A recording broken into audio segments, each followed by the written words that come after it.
사랑의 노래 드리네. 나의 구주 예수님께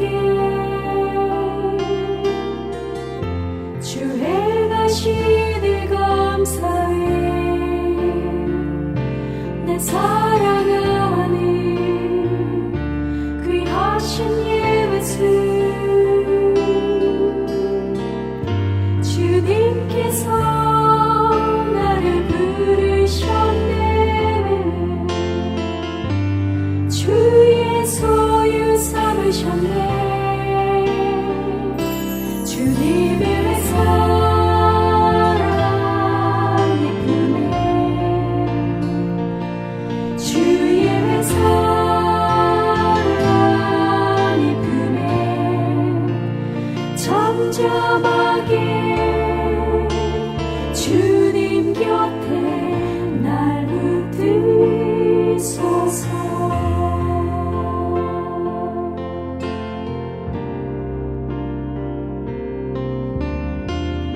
사랑의 노래 드리네. 나의 구주 예수님께 주 행하시니 감사해. 내 사랑하는 귀하신 예수 주님께서 나를 부르셨네. 주의 소유 삼으셨네. 주님의 사랑 이쁘네. 주의 사랑 이쁘네. 잠잠하게 주님 곁에 날 붙드소서.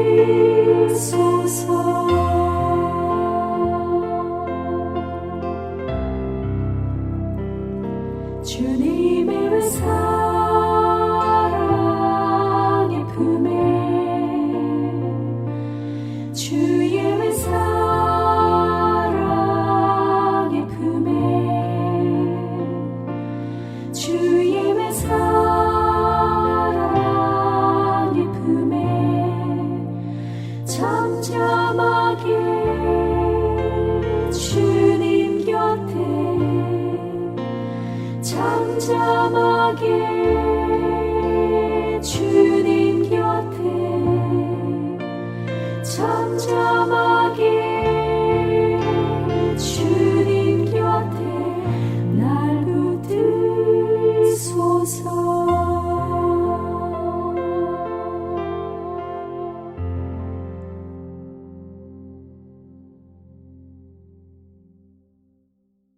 우리에게 주실 말씀은 신명기 6장 6절에서 9절까지 말씀입니다.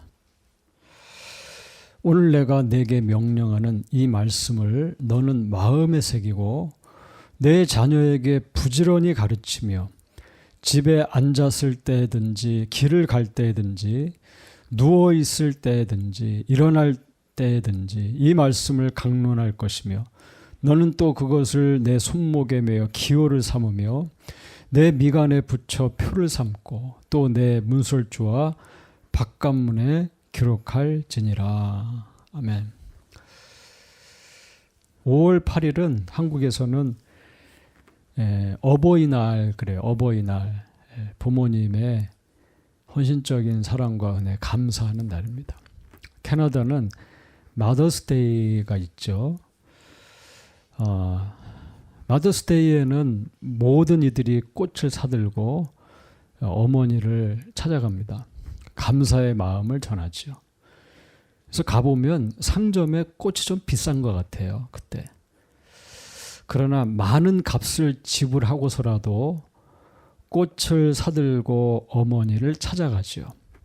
어머니의 사랑과 헌신으로 내가 여기 있기 때문입니다.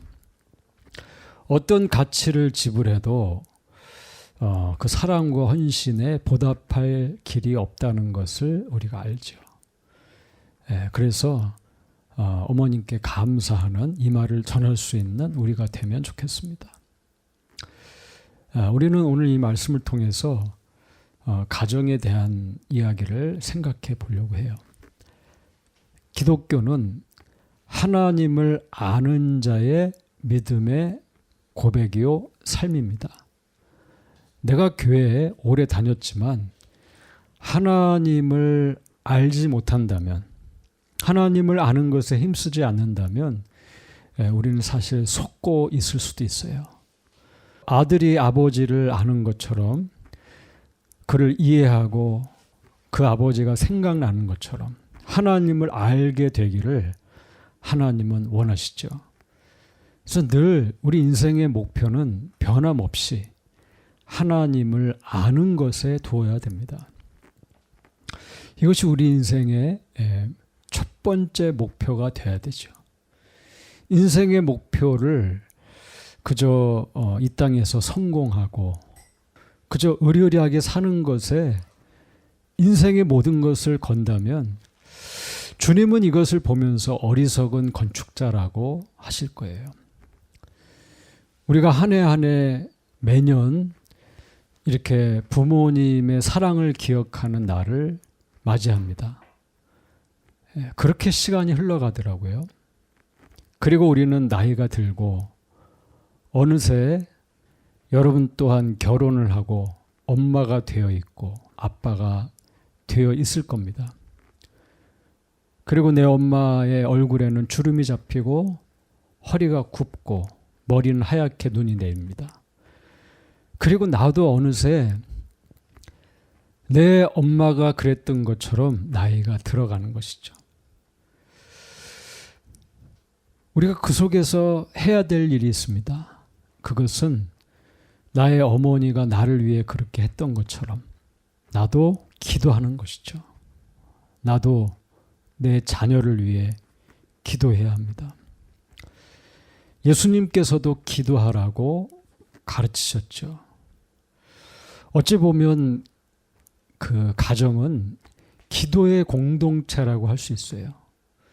초대교회, 예루살렘 교회 그대로 그것이 나타나죠. 늘 그 가정을 단위로 해서 중심으로 기도의 공동체가 만들어집니다. 자녀인 여러분 어느새 부모가 될 거예요.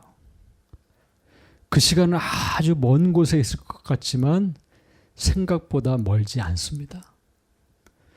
우리는 이 아름다운 5월에 우리 가정 안에서 부모님은 자녀를 위해서 또 자녀는 부모님을 위해서 기도해야 한다고 생각합니다.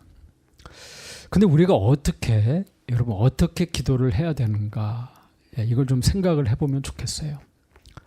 첫 번째는 지혜로운 건축자가 되도록 기도해야 됩니다. 고린도서 3장 10절 이하를 보면 바울 선생님은 인생에 이런 권면을 줘요. 내게 주신 하나님의 은혜를 따라 내가 지혜로운 건축자와 같이 터를 닦아두매 다른 이가 그 위에 세우나 그러나 각각 어떻게 그 위에 세울까를 조심할지니라. 이 닦아둔 것 외에 능히 다른 터를 닦아둘 자가 없으니 이 터는 곧 예수 그리스도라.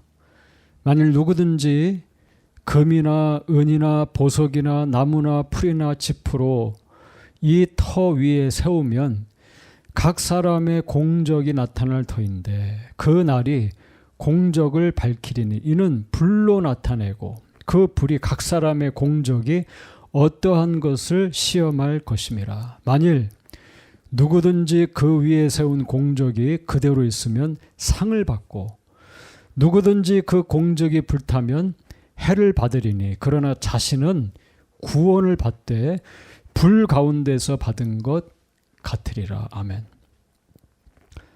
바울은 우리에게 권하면서 지혜로운 건축자와 같이 했다고 말합니다. 그래서 여러분의 인생을 건축할 때 조심하라고 가르쳐요. 조심하십시오. 우리가 인생을 건축할 때 예수 그리스도 위에 세울 수 있어야 한다는 겁니다. 왜요? 금이나 은이나 그 무엇도 인간이 보기에는 훌륭하고 아름답지만 이것은 마지막 때 그 불시험을 통과하지 못할 것이기 때문이라는 거예요. 내가 한 그 어떤 위대한 공적도 공력도 하나님의 불을 통과하지 못해요. 불을 통과하지 못한다는 것은 영원한 가치가 없다는 것입니다. 우리가 이 땅을 떠나가는 날 우리가 소유했던 모든 것은 땅에 남고 영혼은 하나님 앞에 눈을 뜰 것입니다. 여러분께서 세우신 그 어떤 것도 그것이 예수 그리스도 위에 세워지지 않았다면 어떤 아름다운 것도 어떤 위대한 것도 예수 그리스도 위에 세워지지 않는다면 그것은 마치 바람을 잡는 것과 같은 일이 됩니다. 아침에 피었다가 저녁에 지는 들풀과 같은 것이 되는 거예요. 아침에 있다가 사라지는 이슬과 같은 거예요. 내가 아무리 잡으려고 쫓아가지만 그러나 잡지 못하는 안개와 같은 것입니다. 우리 자신뿐만 아니라 우리 자녀들이 영원한 가치에 자신의 인생을 드리고 영원한 것, 하나님 앞에 그 불에 타지 않을 것에 투자하고 헌신하고 그것을 붙들고 나아갈 수 있도록 도와야 한다는 겁니다. 풍랑이 불어도 바람이 불어도 해가 바뀌어도 유행이 바뀌어도 변하지 않는 것은 예수 그리스도 한 분이에요. 우리는 아름다운 것을 추구합니다.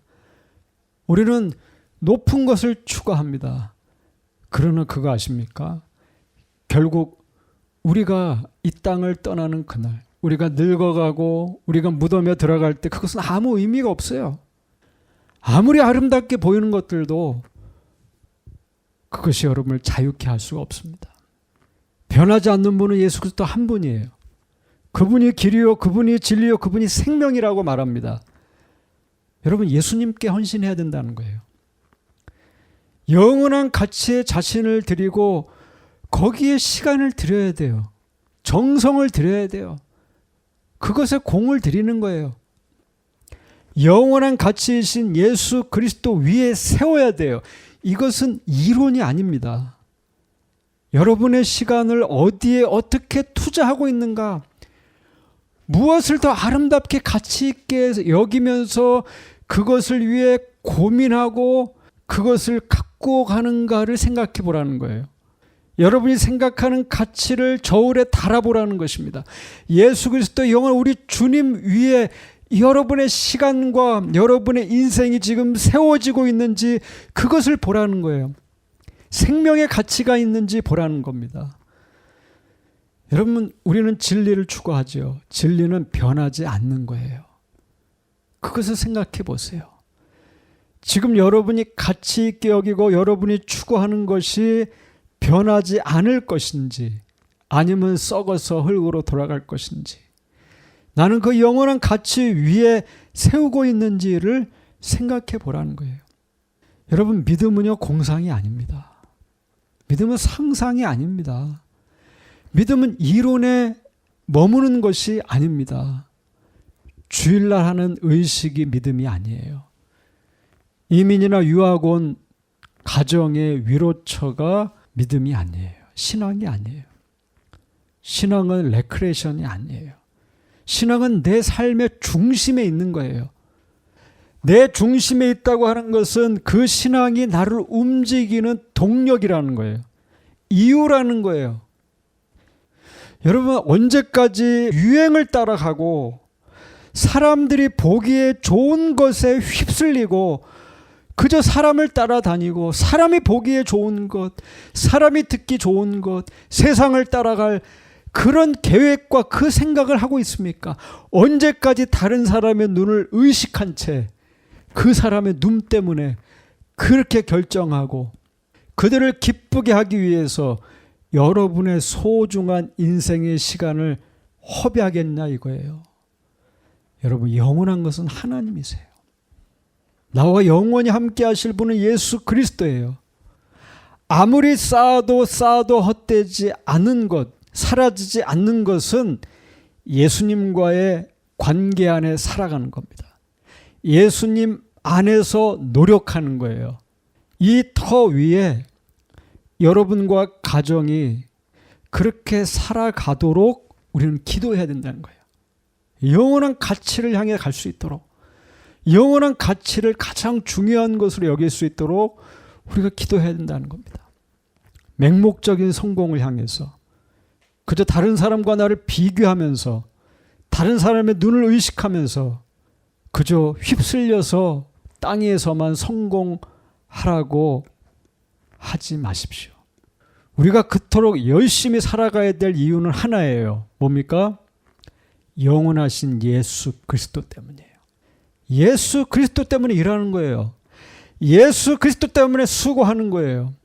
예수 그리스도 때문에 허비하는 거예요. 그건 이론이 아니에요. 예수님을 위해서 일하는 거예요. 그리스도를 위해 성공하는 거예요. 그리스도를 위해 섬기고 그리스도를 위해 공부하는 거예요. 그것 때문에 나누는 거예요. 이게 가장 가치 있는 일이에요. 여러분, 하나님을 아는 것에 여러분의 인생이 집중될 수 있기를 바랍니다. 누구 때문이 아니에요. 옆에 있는 사람 때문에 내가 하나님을 알아가는 것도 아니에요. 그래서 두 번째 나누고 싶은 것은 우리의 그 가정을 향한 기도는 말씀이 지배되는 가정이 되어야 한다는 겁니다. 오늘 읽은 말씀이에요. 쉐마입니다. 여러분, 하나님께서 이 쉐마, 이 말씀을 주시면서 약속을 주셨어요. 너에게 복을 주겠다. 내가 번영할 수 있도록 은혜를 주겠다. 약속하셨어요. 여러분, 이 말씀에 순종하고 우리가 헌신하면 주님 우리에게 복을 주세요. 번영을 주세요.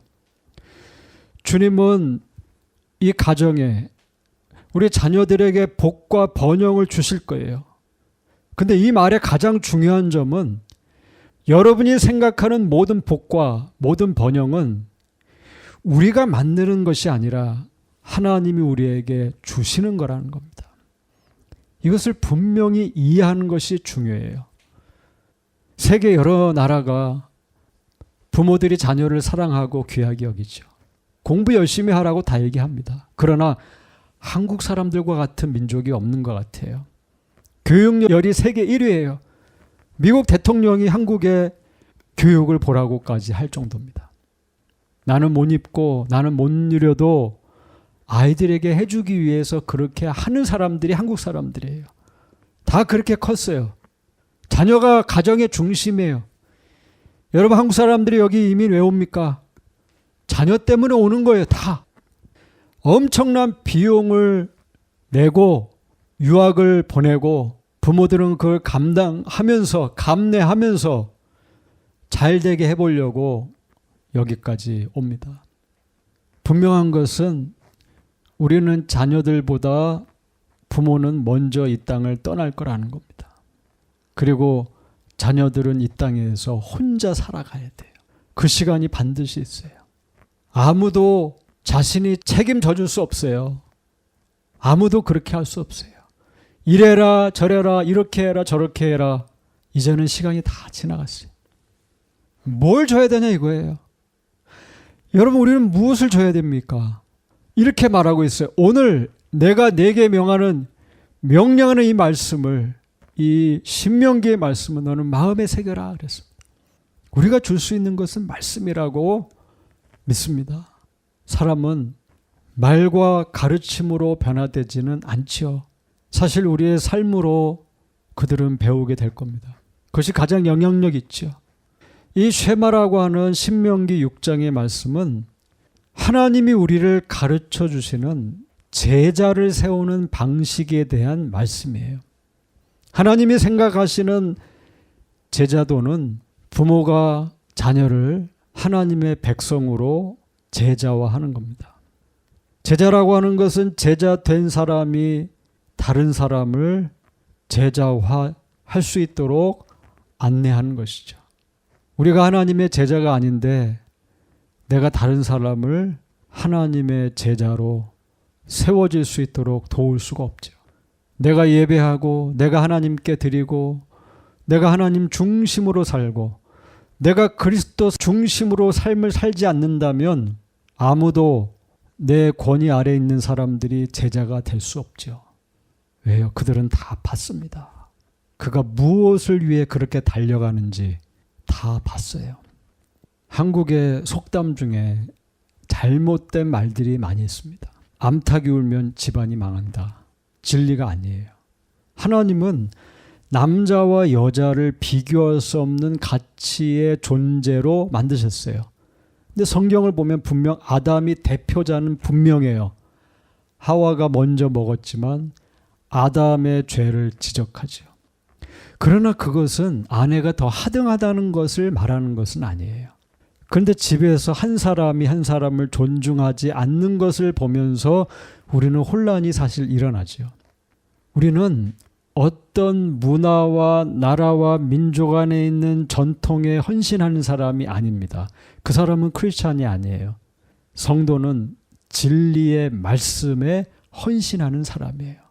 어떤 사람들은 교회를 다니지만 늘 전통이 그 위에 있어요.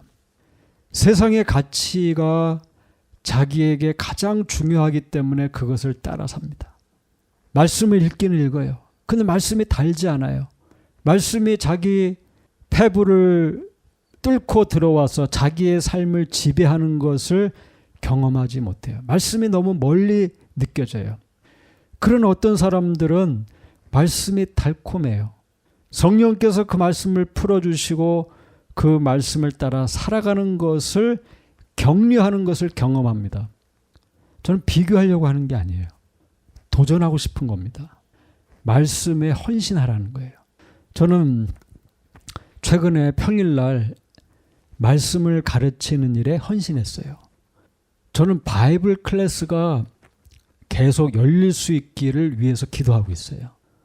그리고 그런 변화가 그 한 사람뿐만 아니라 그 가정의 자녀들에게 흘러가기를 기도하는 것입니다. 그 헌신이 어떤 것인지 하나님 말씀에 그 영원한 말씀에 헌신하고 그 위에 집을 세우는 것이 어떤 것인지 그것이 열매로 나타나기를 기대합니다.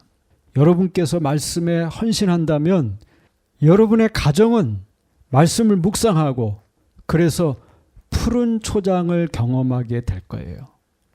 저는 머리가 복잡할 때 단순한 일에 집중하는 것을 배우고 있어요. 머리가 너무 복잡한데 몸으로 일을 하고 땀을 흘릴 수 있는 일을 찾고 몇 시간 동안이라도 그 일에 푹 빠집니다. 그러면서 생각이 단순해지더라고요. 마음도 회복되는 것을 봤어요. 보통 사람들이 하기 싫어하는 일을 할 때가 있습니다. 근데 마음이 좋아졌어요. 왜 그럴까 그런 생각 해봤어요. 왜 그럴까? 돌아가신 저희 아버지는 저에게 중요한 몇 마디를 하고 돌아가셨어요. 기억나는 말들이 있어요. 우리 아버지는 저에게 말을 잘 안 하는 사람이에요. 과묵한 사람이에요. 그런데 저한테 한 말이 있어요. 사람들이 피하고 사람들이 하기 싫어하는 일을 해라. 아마도 아버지는 가나안 농군학교의 이야기에 크게 매료되었던 것 같아요. 그 간증을 듣고 크게 감동을 받았던 것 같습니다. 아버지는 굉장히 성실한 사람이었어요. 늦게 믿었어요. 근데 굉장히 성실한 사람이었어요. 우리 공장을 했는데 경기가 안 좋을 때 수입이 없어도 같이 일하는 사람들에게는 빈손으로 돌아가지 않도록 하는 분이었어요. 아버지는 수완이 좋은 분이 아니었어요. 그러나 성실한 사람이었어요. 성실한 분. 저도 그렇게 살기를 원하는 것 같아요. 아버지를 보면 성실하게 살아가는 걸 봤기 때문에. 주님은 신명기의 말씀을 하나님의 말씀을 내 마음에 새기라고 합니다. 부모인 내가 먼저 마음에 새기고 그리고 7절에 내 자녀에게 부지런히 가르치며 이 말씀을 강론할 것이며 기록하라라고 말씀합니다. 정직하게 저도 설교를 하고 성경 공부를 가르치고 하지만 좀 집에서 하는 거는 어려웠던 것 같아요. 강론을 하고 기록하는 것 쉽지가 않습니다. 근데 우리는 이 일에 헌신해야 한다는 거예요. 이게 성경이 가르치는 거예요. 청교도 지도자들은 한 가정의 아버지가 가정에서 잘 가르치지를 못하면 그냥 그러려니 하고 보질 않았어요. 장로들이 그를 불러서, 그 아버지를 불러서 공개적으로 그 아버지를 지적하고 공개적으로 그 아버지에게 망신을 줬다고 합니다. 이들에게 있어서 가정 안에서의 신앙 교육이 그렇게 중요했던 거예요. 우리가 잘 아는 탈무드에는 아이들이 말을 배우기 시작할 때 가장 먼저 이 쉐마를 가르쳐야 한다라고 기록하고 있어요. 미시나의 첫 번째 책인 브라훗, 이 축복이에요. 축복의 첫 장이 저녁에는 몇 시부터 쉐마를 암송해야 하는가라는 질문으로 시작을 해요. 이 쉐마, 들으라, 하나님의 말씀을 듣는 것, 이게 굉장히 중요한 겁니다. 누웠을 때든지 일어날 때든지 그걸 암송하는 거예요. 하루에 2번 아침과 저녁에 암송합니다. 하나님을 선포하면서 하나님을 사랑하고 그의 계명을 지키도록 가르칩니다. 하나님을 순종하러 가르칩니다. 순종할 때 하나님이 복을 주신다고 가르칩니다. 하나님의 말씀을 손목과 미간에 붙여서 표로 삼으라고 말합니다. 하나님의 말씀을 기억하기 위해서 옷단 귀에 술을 만들도록 규정을 해놨어요. 여러분, 우리의 삶이 하나님 말씀에 지배되는 그런 경험이 있기를 바랍니다. 말씀이 내 마음을 움직이고 말씀이 나를 가르치고 언제든지 모든 시간에 그 말씀을 듣게 되고 나누게 되고 기록하게 되는 거예요. 말씀을 듣는 것이 참 감사하고 기쁜 일이 돼야 돼요. 하나님께서는 그분의 말씀을 우리 마음판에, 신비에 하나님의 말씀을 새기세요. 가르치고 강론하고 기호를 삼고 표를 삼고 문설주와 바깥문에 그 말씀을 기록하라고 하셨어요. 왜요? 하나님께서는 저와 여러분이 말씀에 지배되는 인생이 되기를 원하시는 거예요. 늘 말씀이 위에 있는 거예요. 교회보다 하나님의 말씀이 위에 있는 거예요. 어떤 권위 있는 사람보다 하나님의 말씀이 그 위에 있는 거예요. 하나님 말씀 위에 다른 게 있을 수가 없는 거예요. 그래서 우리가 믿는 어떤 릴리전, 종교와 라이프가 하나 되기를 원하시는 거예요. 여러분이 어떤 걸 안다면 여러분이 믿는 것과 그것이 하나 되기를 원하시고, 여러분이 뭔가를 고백한다면 어떤 것을 결정할 때 그것이 나누어지지 않기를 원하시고, 여러분이 하는 기도와 여러분이 하는 행위가 하나 되기를 원하시는 거예요. 교회 속에서, 나와 가정 속에서, 그리고 심지어 직장과 사회 속에서, 학교 속에서 우리는 동일하게 크리스찬으로 살아가기를 원하시는 겁니다. 이거 우리에게 큰 도전이에요. 왜요? 우리가 세상을 나가면 내가 하나님의 말씀을 따라 사는 사람처럼 세상은 살지 못하게 해요. 우리를 방해합니다. 내가 하나님 말씀을 따라 살면 불이익을 당할 수밖에 없는 상황이 만들어져요. 그러나 하나님은 끝까지 하나님 말씀의 지배를 받고 그를 선택하라고 말씀하시고, 여러분이 그를 선택하면 하나님은 그것에 대해서 분명히 하나님은 새로운 길을 여실 거예요. 하나님의 말씀이 우리 마음에 뿌려지면 그 말씀은 그냥 뿌려지고 사라지지 않습니다. 그것은 예수님의 씨 뿌리는 비유에 분명히 나타나요. 여러분의 마음이 기경되고 좋은 밭이라면, 하나님의 말씀을 잘 받을 수 있는 자라면 그 말씀은 여러분 내면에서 뿌려지고 뿌리를 내리고 싹이 나고 자라나서 열매를 맺게 돼 있어요. 자, 어떤 열매를 맺습니까? 우리를 속박받는 자가 아니라 자유의 길로 우리를 인도합니다. 말씀은 예수 그리스도 로고스예요. 하나님의 말씀이 내 안에 들어오면 이 말씀은 반드시 나를 온전케 합니다. 나를 모든 굴레와 속박과 모든 죄악으로부터 나를 자유케 하는 거예요. 정죄로부터, 그 정죄감으로부터 여러분을 자유케 하는 거예요. 어떻게 주를 사랑하는 마음으로 우리를 바꾸는 거예요. 주님을 더 사랑하는 마음으로. 그래서 주를 사랑하면 메마른 마음에 주를 향한 사랑이 가득해지면 여러분 그 마음은 킹덤 오브 갓, 헤븐, 낙원, 그 천국을 그 마음에서 경험하는 거예요. 삶 속에서 경험하는 거예요. 사람과 장소와 세상의 거짓 가치와 영향에서부터 내가 나오는 것을 경험한다는 거예요. 이것이 묵상에서의 가장 큰 축복이에요. 하나님의 말씀을 잘 묵상하면 우리는 거기서 나오는 것을 경험해요. 주님을 더 사랑하게 돼요. 이것이 가정 안에서 일어나야 할 일이에요. 이것이 하나님이 기대하시는 거예요. 오늘 제가 이 말씀을 마칠 때 여러분에게 중요한 말씀, 약속의 말씀을 드리려고 합니다. 신명기 11장의 말씀이에요. 이것은 너무나 중요한 약속이에요. 이렇게 말합니다.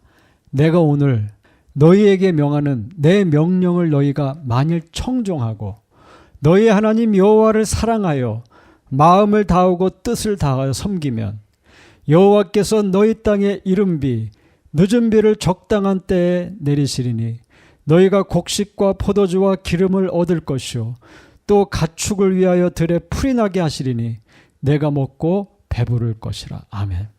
여러분 말씀을 가까이 하십시오. 말씀을 가르치든지 배울 수 있는 자리에 있으세요.